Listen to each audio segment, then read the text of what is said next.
Assalamualaikum warahmatullahi wabarakatuh dan selamat sejahtera. Kami daripada kumpulan 3 akan membentangkan kajian yang bertajuk Penderaan Kanak-kanak.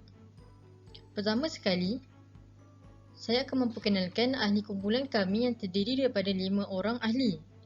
Yang pertama, saya, Samira binti Abu Zaki, selaku ketua kumpulan. Yang kedua, Nurul Hidayah binti Johar. Yang ketiga, Nik Nur Izzati binti Nik Muhammad Kamil. Yang keempat, Nur Amisha binti Saiful Nizam. Dan yang terakhir, Nur Fatihah Nabila binti Muhammad Yusof. Seterusnya, dalam video pembentangan ini akan terdapat 5 bahagian. Yang pertama, pengenalan. Yang kedua, objektif kajian. Ketiga, isi penting. Keempat, dapatan kajian. Dan yang terakhir, cadangan dan kesimpulan. Setiap ahli kumpulan akan menerangkan tentang bahagian masing-masing seperti yang tertera. Sebagai contoh, saya akan menerangkan tentang pengenalan. Fatihah akan menerangkan tentang objektif kajian. Izzati akan menerangkan tentang isi penting kajian. Amisha akan menerangkan tentang dapatan kajian. Dan Hidayah akan menyimpulkan hasil kajian yang telah kami kaji. Baiklah, untuk bahagian pengenalan, saya akan mulakan iaitu anak merupakan anugerah yang dikurniakan oleh Allah SWT kepada hamba-Nya dan diamanahkan untuk menjalankan tanggungjawab dalam membentuk kepribadian yang mulia dalam diri anak-anak. Namun, masih terdapat segelintir ibu bapa yang sepatutnya menjadi pelindung kepada anak-anak tidak dapat menjalankan tanggungjawab mereka dengan sebaik mungkin. Malahan, mereka bertindak zalim terhadap anak-anak yang tidak berdaya itu dan menjadikan mereka sebagai sasaran untuk melepaskan amarah terhadap mereka. Oleh itu, tajuk kajian yang akan dibincangkan dan dikupas isinya ialah penderaan kanak-kanak. Apakah yang dapat difahami daripada konsep penderaan yang selalu berita berkaitannya terpapar di dada-dada akbar? Secara amnya, penderaan dapat dikategorikan kepada beberapa bahagian. Antaranya ialah penderaan fizikal, penderaan seksual, penderaan emosi dan pengabaian. Ini juga merupakan antara jenis penderaan yang akan dijadikan sebagai fokus utama untuk mencapai objektif dalam kajian kami ini. Seterusnya, objektif kajian akan dibincangkan oleh Fatihah.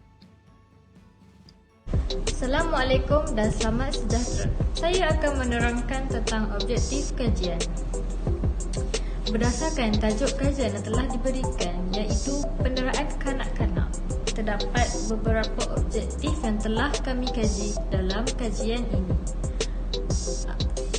Antara objektif kajian yang telah kami kaji ialah yang pertama adalah untuk membincangkan isu dan kes penderaan kanak-kanak yang pernah berlaku dalam negara Malaysia. Seperti yang dapat kita lihat artikel ini, dapatlah kita simpulkan bahawa kes penderaan kanak-kanak semakin meningkat saban tahun. Terutama sekali dalam pasca pandemik COVID-19 yang sedang melanda seluruh dunia pada waktu ini. Dan hal ini sangat membimbangkan pelbagai pihak. Dan ia juga mengancam keselamatan kanak-kanak tersebut. Dan objektif yang kedua ialah untuk mengenal pasti punca berlakunya kes penderaan kanak-kanak. Seperti yang kita tahu, setiap masalah ataupun isu yang terjadi pastinya mempunyai punca yang menyebabkan perkara itu berlaku.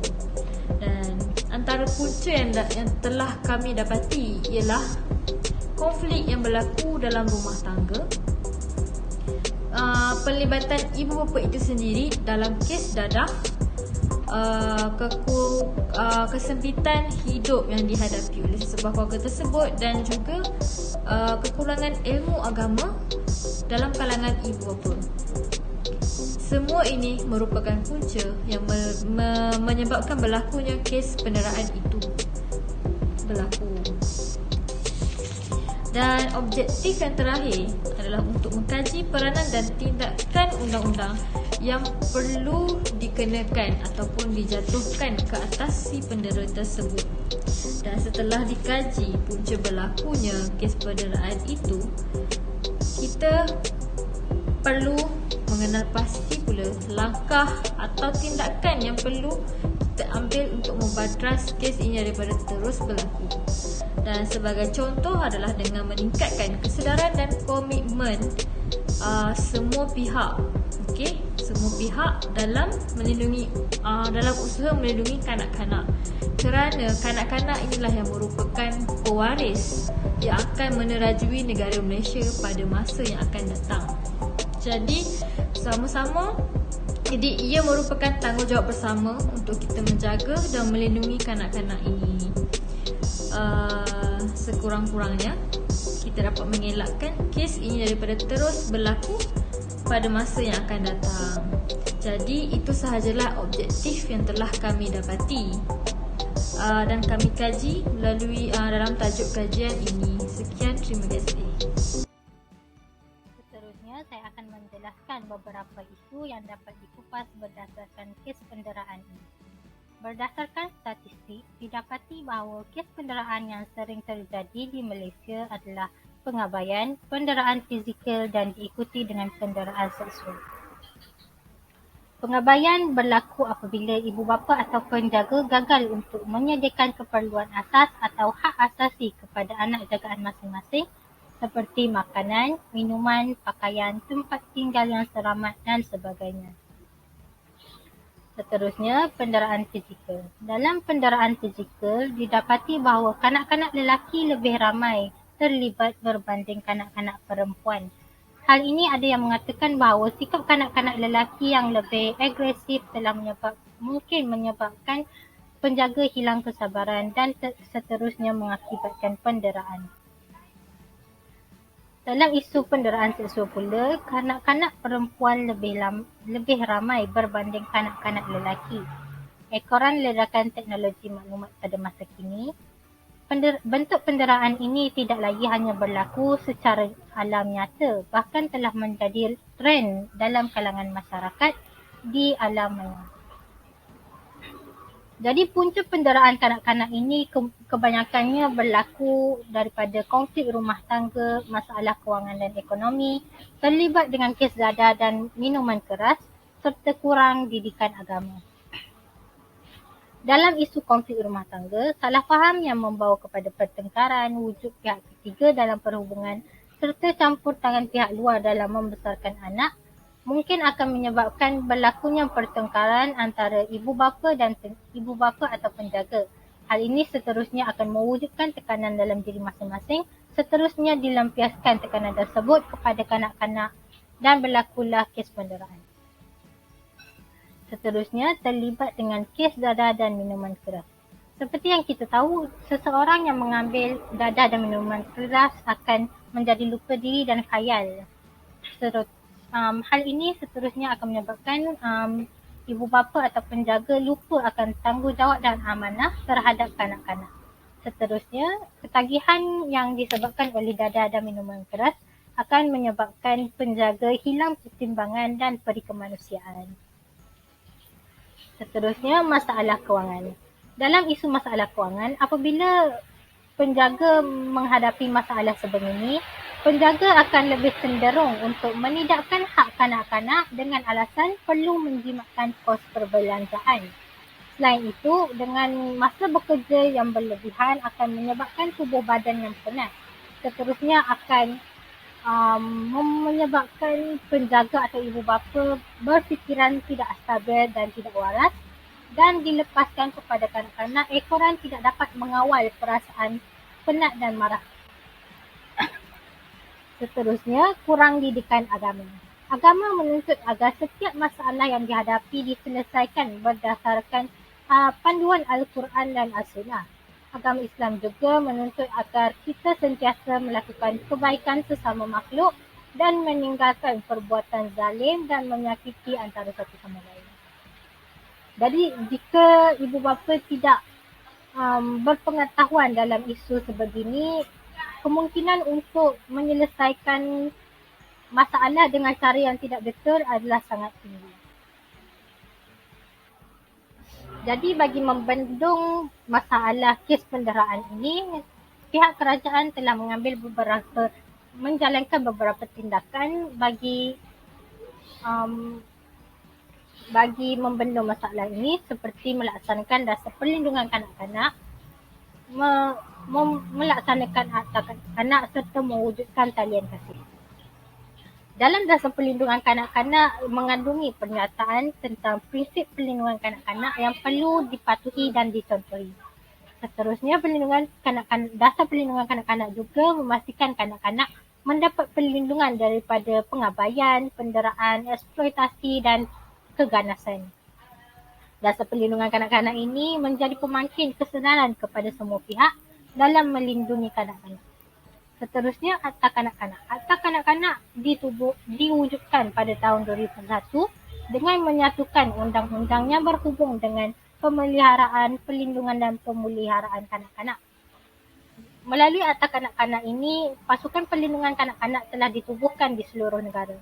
Berdasarkan Akta Kanak-Kanak pada 2001, akta ini seterusnya dipinda pada tahun 2016, dikenali sebagai Akta Kanak-Kanak Pindaan 2016.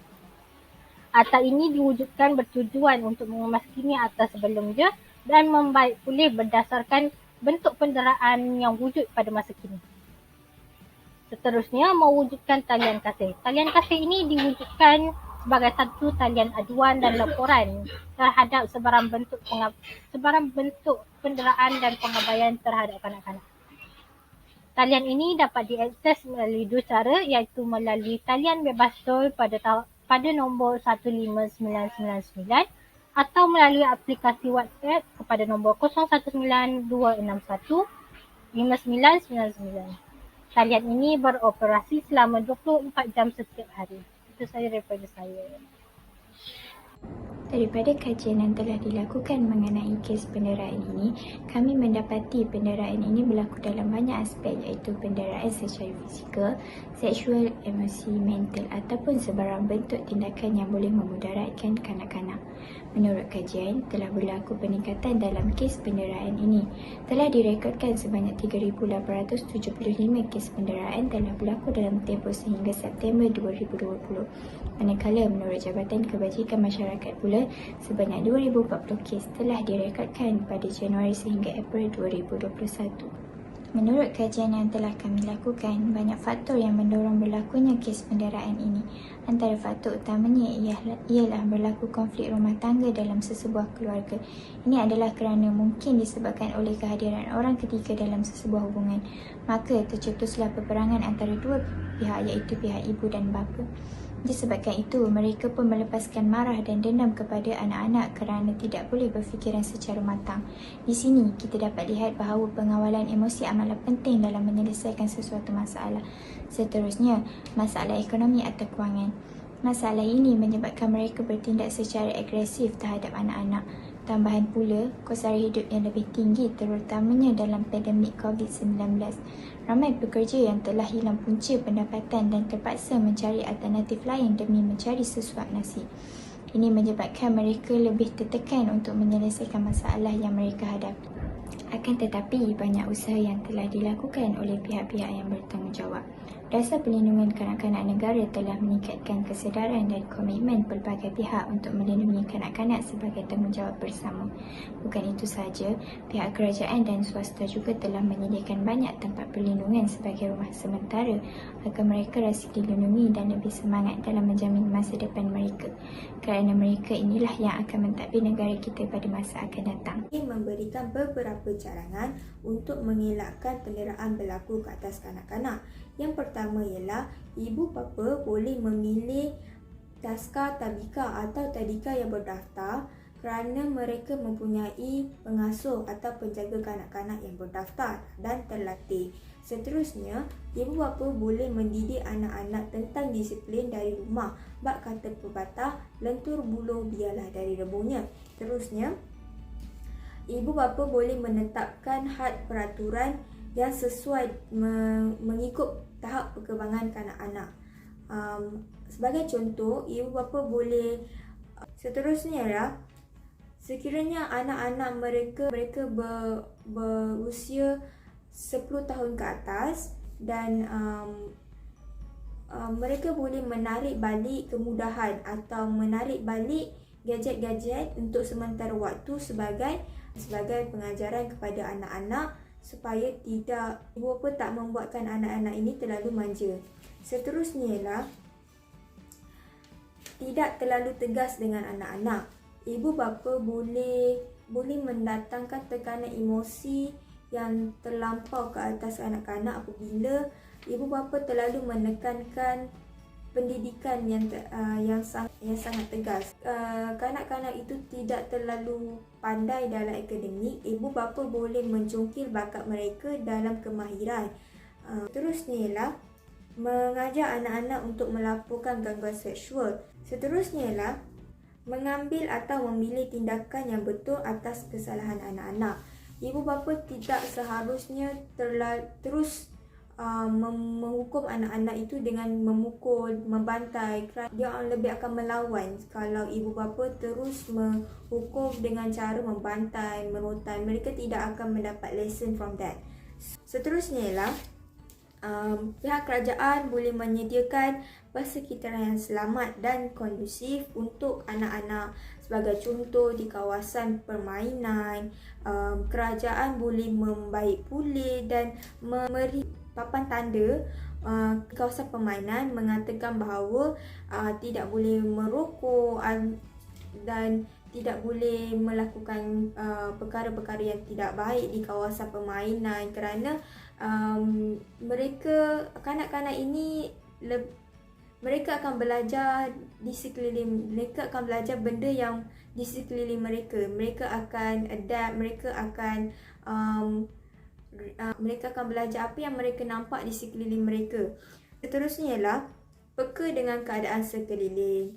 Masyarakat hendaklah memainkan peranan iaitu peka dengan keadaan sekeliling. Sekiranya masyarakat melihat atau ternampak penderaan berlaku di kawasan-kawasan atau di kawasan perumahan, di sekitar di mana-mana pun sekiranya penderaan berlaku terhadap kanak-kanak, masyarakat boleh membuat aduan di balai polis ataupun menggunakan talian nur yang untuk mengadukan laporan tentang penderaan kanak-kanak yang berlaku. Sebenarnya semua lapisan masyarakat perlulah mengelakkan penderaan berlaku ke atas kanak-kanak. Ialah semua lapisan masyarakat memainkan peranan penting dalam mengelakkan penderaan kanak-kanak berlaku.